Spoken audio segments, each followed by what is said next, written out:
আলহামদুলিল্লাহ ওয়াসসালাতু ওয়াসসালামু আলা রাসূলিল্লাহ। সাদকায়ে জারিয়ার জন্য যারা কোরআন এর হাফিজ হচ্ছে ৩-৪ বছর পর্যন্ত, এটা গ্রহণযোগ্য কিনা?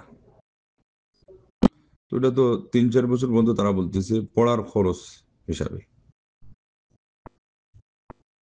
ওই সাথে যদি এটা যুক্ত হয় যে আমি তাকে হাফিজ হওয়ার কাজে সহযোগিতা করতেছি,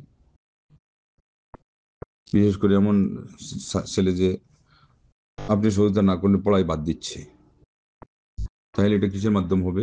এই টাকাটা তার হাফিজ হওয়া এবং হাফিজ হিসাবে পুরা জীবন থাকা এর কাজ দিবে।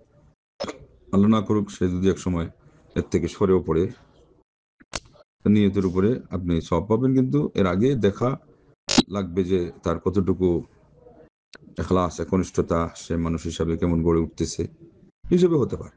তা না হলে সদকায়ে জারিয়া বলা হয় যেটা স্টাবলিশড, যেটা স্থায়ী, একটা ডিপ টিউবওয়েল, একটা দাতব্য চিকিৎসাখানা, একটা রাস্তাঘাট বা মসজিদ, ব্রিজ, কালপাট সহ একটা প্রাণী যে দুধ দেয়, বাচ্চা দেয়, গাভী অথবা ছাগলের যেটা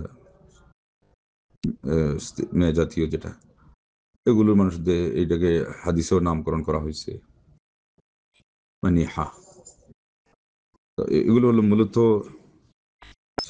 জারিয়া বলতে চলমান, এমন চলমান মানে চলতে থাকে, মানে স্থায়ী অর্থে, স্থায়ী হওয়ার অর্থে, মোটামুটি একটা টেকসই যাকে বলা হয়। এর মধ্যে এটা মোটের উপরে ওই ব্যাখ্যা সহকারে ওই পরিস্থিতি অনুযায়ী হতে পারে, কিন্তু এরপরও পুরা স্থায়ী যেগুলো বললাম সেগুলো।